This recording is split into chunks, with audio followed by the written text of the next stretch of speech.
Kanalımdan herkese selamlar, sevgiler. Bugün sizlere iftarda gönül rahatlığıyla yapabileceğiniz sulu patates köfte tarifi vermek istiyorum.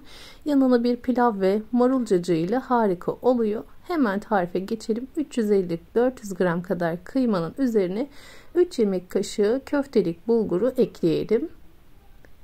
Damak zevkinize göre baharat ekleyebilirsiniz. Ben pul biber, toz biber, karabiber ve tuz ekledim. 3 diş sarımsağı da küçük küçük doğrayıp ekledikten sonra köftemizi güzelce yoğuruyoruz. Köftemizin malzemeleri bu kadar. Lezzetli, güzel bir köfte oluyor. Uzun süre yoğurunca da asla dağılmalar meydana gelmiyor. Bir 5 dakika kadar köftemizi bu şekilde bazen sıkarak bazen bastırarak güzelce yoğuralım. Ve daha sonra yanımıza unlanmış bir servis tabağı alıp köftelerimizden fındık veya fındıktan biraz küçük parçalar halinde koparıp sıkalım ve yuvarlayalım. Unlanmış servis tabağına alalım. Aynı şekilde köftelerden parçalar koparıyoruz. Eşit boyda yapmaya çalışıyorum. Önce elimle sıkıp iyice birleşmesini sağlıyorum. Bu dağılmamasını sağlayacaktır. Ve daha sonra yuvarlıyorum. Mutlaka unlanmış servis tabağına alın, yoksa köfteleriniz tabağa veya birbirine yapışabilir. Bu arada 2 yemek kaşığı kadar un ile servis tabağını unladım.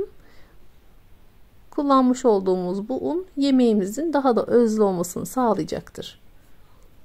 Hızlıca köfteleri hazırlıyorum. Köftenizi 5-6 dakika boyunca yoğurursanız ve yuvarlamadan önce de bu şekilde sıkıp öyle yuvarlarsanız dağılmaların önüne geçmiş olacaksınız. Hepsini yuvarladıktan sonra unun her yere gelmesi için şöyle servis tabağımı sallıyorum. Ve yemeğin diğer aşamalarına hemen geçelim. 3 yemek kaşığı sıvı yağ tencerenin içerisine almıştım. 1 yemek kaşığı da tereyağı ekledikten sonra 1 adet orta boy soğanı küpler halinde doğrayıp tenceremin içerisine alıyorum. Soğanlar hafif şeffaflaşana kadar kavurma işlemine devam ediyorum. Soğanın diriliğinin gitmesi önemli. Birkaç dakika boyunca soteleyelim. Bu sulu patates yemeğinin yanına güzel bir pirinç pilavı ve marullu cacık harika oluyor. İftarınız için gayet güzel olacaktır. 4 adet de patatesi iri dilimler halinde doğramıştım. Birkaç dakika patatesi de kavuruyorum. Patateslerim de hafif kavruldu. Üzerine 1 yemek kaşığı dolusu domates salçası ekliyorum. Sizde varsa biber salçası da karışık olarak kullanabilirsiniz. Yarım kaşık domates salçası, yarım kaşık biber salçasıyla bu yemek daha da lezzetli olacaktır. Bende yoktu, sadece domates salçasıyla yaptım. Salçanın kokusu çıkana kadar 1-2 dakika daha kavurma işlemine devam edelim. Damak zevkinize göre tuzunu ekleyin. Ben 1 tatlı kaşığı kadar ekledim. Salça da güzelce kavrulduktan sonra üzerine patatesleri 2 parmak geçecek kadar su ilave ediyoruz. Şöyle ekledim. Gördüğünüz gibi patatesler görünmüyor. 1-2 parmak üzerini geçene kadar suyunu ekledim.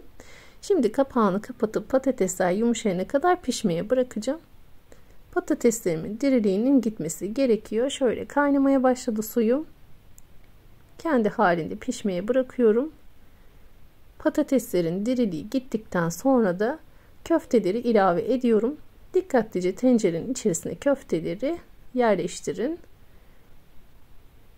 Ara ara bu şekilde hafif hamlelerle yemeğinizi karıştırarak kıymalarda, köftelerde pişene kadar yemeğinizi pişirin. Yaklaşık 7-8 dakika bu işlem sürebilir.